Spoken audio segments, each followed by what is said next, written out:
Did you know that Rome had a sophisticated political system centuries before modern democracy? This wasn't a monarchy or a tyranny, but a republic.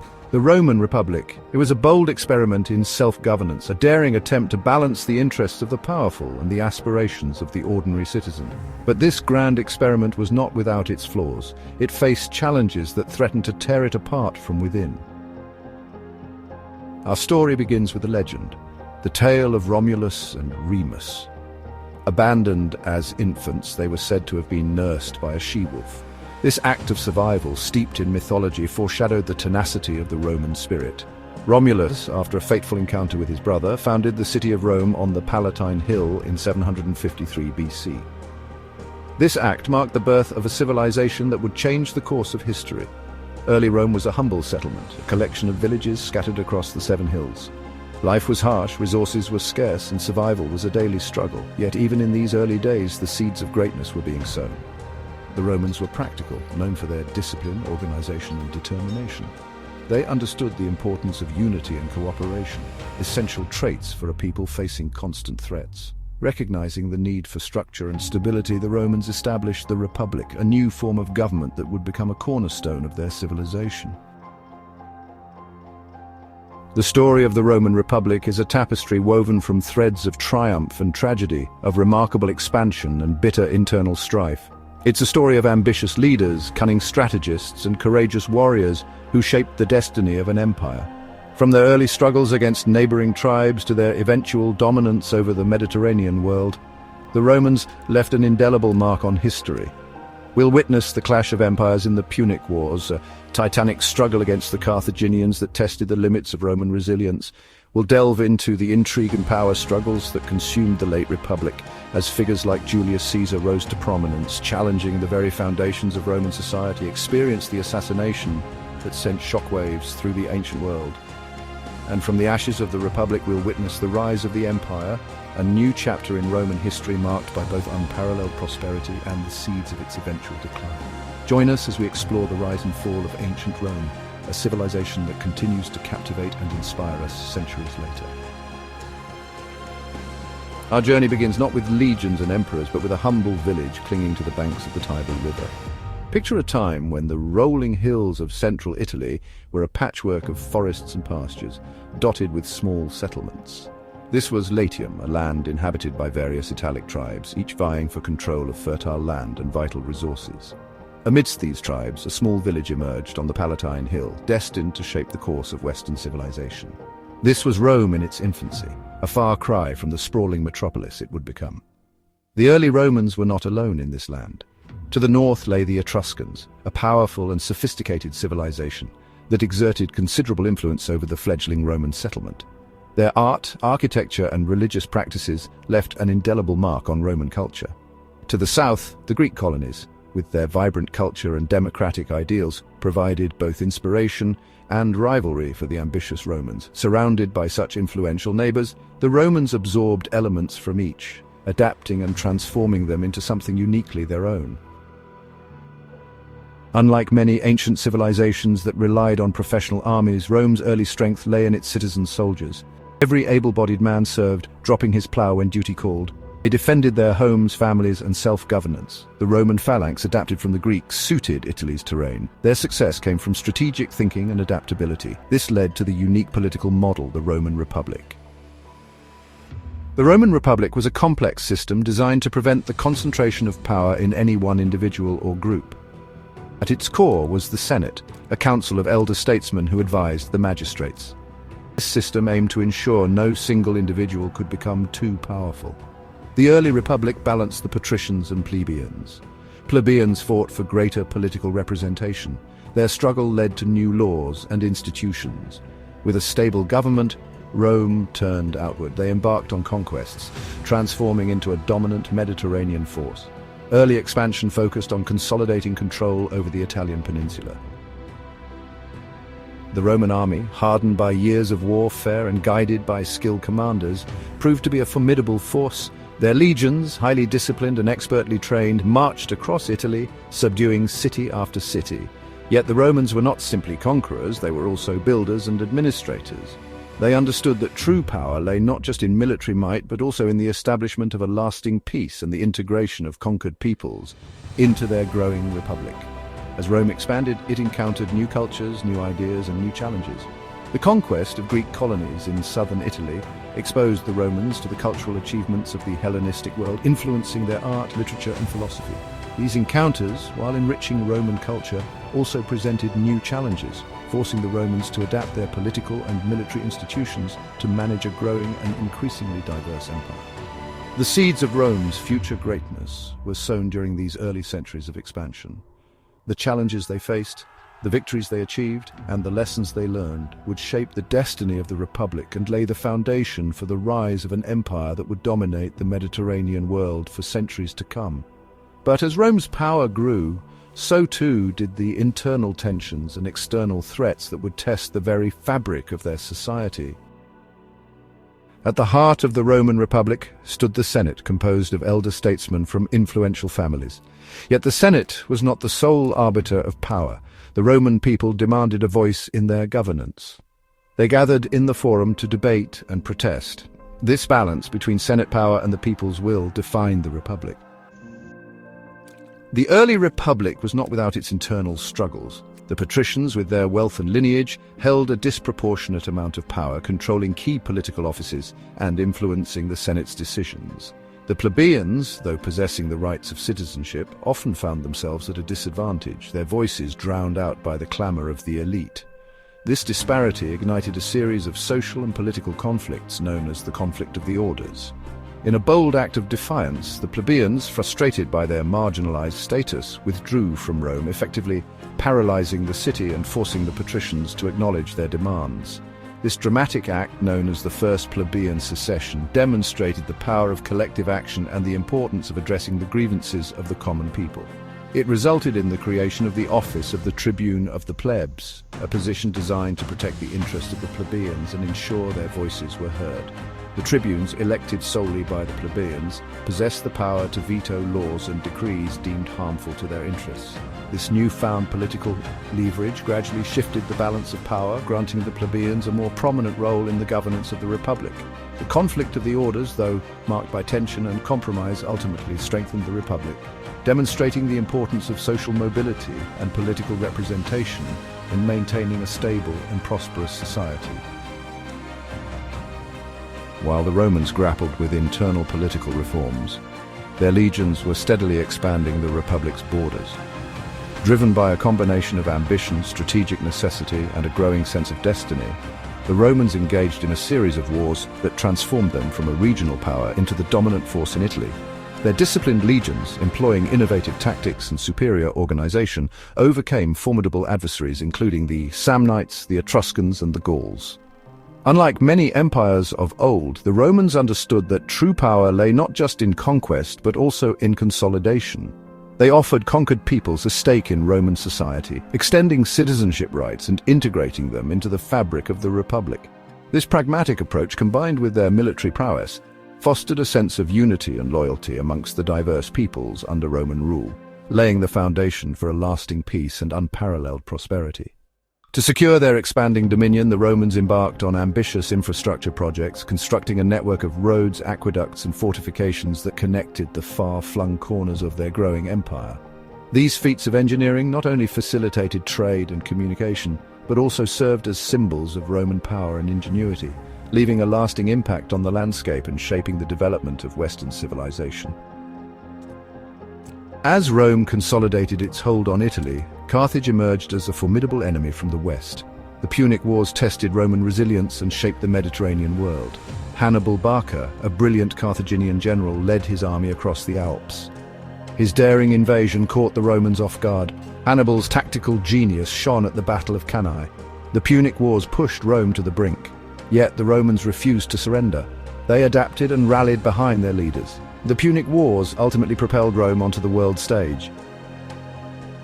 The Punic Wars, a series of 3 epic conflicts spanning over a century, would prove to be a defining chapter in Roman history. These wars, fought against the powerful maritime empire of Carthage, tested the limits of Roman resilience, pushing the Republic to the brink of collapse before ultimately forging a new era of Roman dominance in the Mediterranean world. The First Punic War, sparked by a dispute over the strategic island of Sicily, saw the Romans, traditionally a land-based power, construct a powerful navy to challenge Carthaginian dominance at sea. This daring move paid off, as Roman legions, adapted to naval warfare, secured victory after decades of fierce fighting, expanding Roman influence across the western Mediterranean. However, Carthage, thirsting for revenge, struck back in the Second Punic War, led by one of the greatest military minds in history, Hannibal Barca. Hannibal's daring invasion of Italy, crossing the Alps with his army and war elephants, caught the Romans off guard, inflicting a series of devastating defeats that shook the Republic to its core.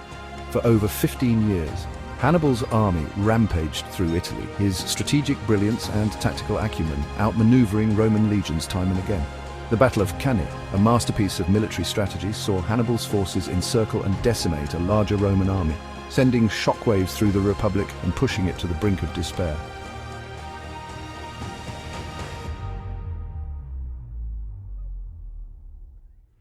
As Rome emerged from the Punic Wars, its political landscape bore the marks of conflict and change. The old order strained under the weight of empire and ambition. Gaius Julius Caesar, a patrician of cunning intellect and boundless ambition, rose to prominence. His successful campaigns in Gaul added vast territory to Rome's dominion. His victories captivated the Roman populace, enhancing his reputation. Caesar's growing power aroused suspicion among the Roman elite. Ordered to disband his legions, Caesar crossed the Rubicon, igniting civil war. Caesar's legions, fiercely loyal, proved unstoppable.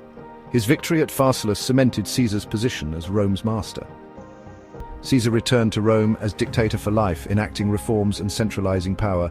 His growing power alienated many senators, leading to a conspiracy by Brutus and Cassius. On the Ides of March 44 BC, Caesar was assassinated in the Senate. His death plunged Rome into chaos and civil war, dividing the Republic. Out of the ashes of Caesar's assassination rose his adopted son, Octavian, a shrewd and ambitious young man who proved more than capable of navigating the treacherous waters of Roman politics.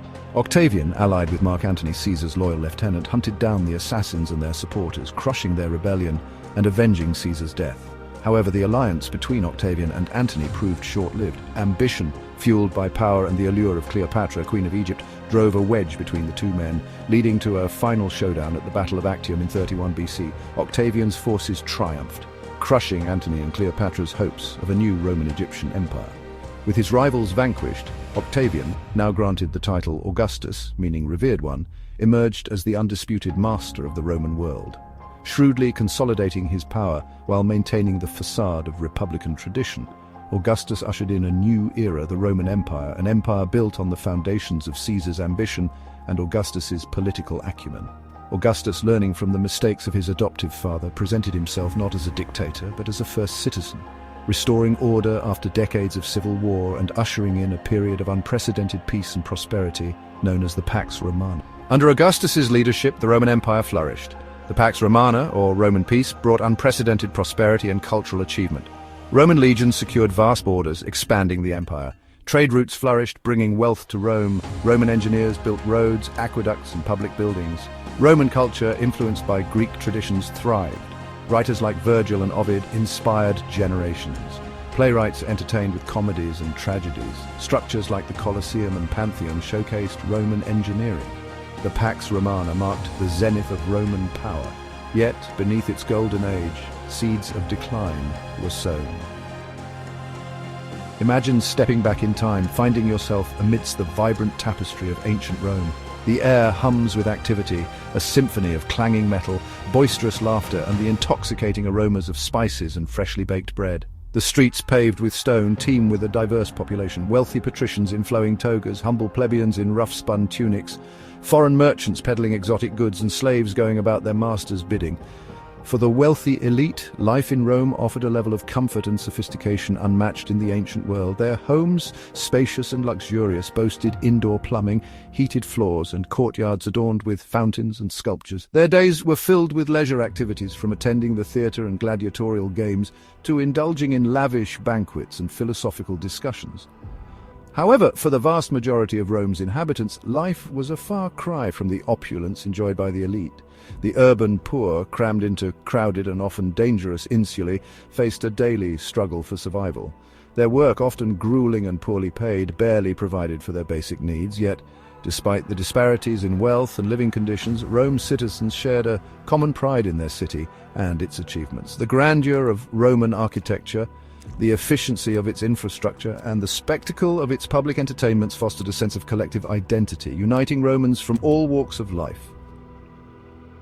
The Roman saying panem et circenses, meaning bread and circuses, encapsulated a fundamental aspect of Roman social policy. The Roman state, recognizing the importance of maintaining order amongst its vast and diverse population, provided a steady supply of grain to the poor and staged lavish public entertainments to distract them from the hardships of daily life. The gladiatorial games, held in massive arenas like the Colosseum, were a potent symbol of Roman power and spectacle. Gladiators, often slaves or prisoners of war, fought to the death, their courage and skill captivating audiences of tens of thousands. Chariot races, held in massive hippodromes, offered another form of thrilling entertainment, with teams of horses and their drivers vying for glory and riches. Beyond the violence of the arena, the Romans also enjoyed a rich cultural life. Theatres, both grand and intimate, hosted comedies, tragedies, and musical performances. Public baths, more than just places of hygiene, served as social hubs where Romans could relax, socialize, and engage in intellectual discourse. These bread and circuses, though often criticized as a means of social control, provided a vital outlet for the Roman people, fostering a sense of community, offering an escape from the drudgery of daily life, and reinforcing the power and legitimacy of the Roman state. Beneath the veneer of prosperity and stability, cracks began to appear in the foundations of the Roman Empire. The Pax Romana, though a time of unprecedented peace and prosperity, masked underlying tensions and challenges that would eventually threaten the empire's very survival. On the empire's frontiers, restless barbarian tribes, driven by pressure from other migrating peoples and the allure of Roman wealth, exerted increasing pressure on Rome's borders. The Roman army, though still a formidable force, found itself stretched thin, tasked with defending a vast and porous frontier against increasingly aggressive foes. Internally, economic woes, political corruption, and a series of incompetent or tyrannical emperors eroded the stability that Augustus had so carefully crafted. Inflation soared, eroding the purchasing power of the common people.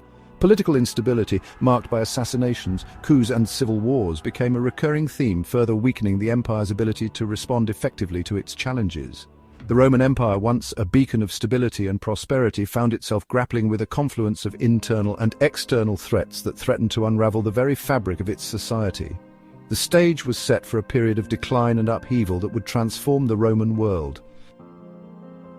Faced with mounting challenges, the Emperor Diocletian, a shrewd and decisive ruler, implemented a series of radical reforms aimed at stabilizing the empire. Recognizing that the vastness of the Roman Empire had become a liability, Diocletian divided the empire in two, creating the Western Roman Empire, ruled from Rome, and the Eastern Roman Empire, ruled from Constantinople, which is modern-day Istanbul. This division, though intended to improve administrative efficiency and strengthen defenses, ultimately exacerbated the growing cultural and political differences between the two halves of the empire. The Western Roman Empire, plagued by economic woes and barbarian incursions, continued to weaken, while the Eastern Roman Empire, its economy more robust and its defenses more secure, proved more resilient. In the late 4th century AD, a wave of barbarian migrations, driven by the westward expansion of the Huns, overwhelmed the Western Roman Empire's defenses. The Visigoths, fleeing the Huns, sacked Rome in 410 AD, a symbolic blow to the heart of the empire. In 476 AD, Romulus Augustulus, the last Western Roman emperor, was deposed by Odoacer, a Germanic general, marking the traditional date for the fall of the Western Roman Empire. The once mighty empire, which had dominated the Mediterranean world for centuries, had crumbled, its legacy fragmented, its territories divided amongst a patchwork of Germanic kingdoms. The fall of Rome in 476 AD, a pivotal moment, often overshadows a remarkable truth. Rome didn't truly fall. While the Western Roman Empire succumbed, the Eastern Roman Empire, or Byzantine Empire, thrived. Centered on Constantinople, it preserved Roman law, culture, and Orthodox Christianity. The legacy of Rome lived on through Byzantine art, law, and architecture.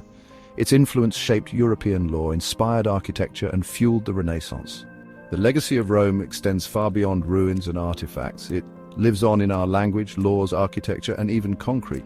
Roman roads, built for legions and trade, still underpin modern networks, connecting us to their ingenuity. In courtrooms, echoes of Roman law emphasize justice and fairness. Roman architecture, from domes to arches, continues to inspire. The Roman Empire, though long vanished, continues to whisper its tales in our world. Its influence stretches far, shaping Western civilization and human history. To understand our world, we must delve into the rich tapestry of the past. We've uncovered echoes of Rome in the most unexpected places. Roman law principles resonate in courtrooms across the globe. Roman architecture continues to inspire our own architectural marvels. Latin lives on in our legal and medical terminology. Studying ancient Rome is an exploration of the human condition. The Romans reflect the complexities of human nature. Rome's legacy captivates our imaginations and shapes our world. The past lives on, whispering its tales to those who listen. As the sun sets on the eternal city, we ponder the enduring legacy of ancient Rome, a legacy of triumph and tragedy, ambition and idealism shaping history. Their choices offer lessons for our time. The study of Rome helps us understand the present and shape the future. By examining their choices, we gain wisdom for our own world. What lessons from ancient Rome resonate with you today? If you enjoyed this video, please leave a comment, and join Extinct Empire for more fascinating content.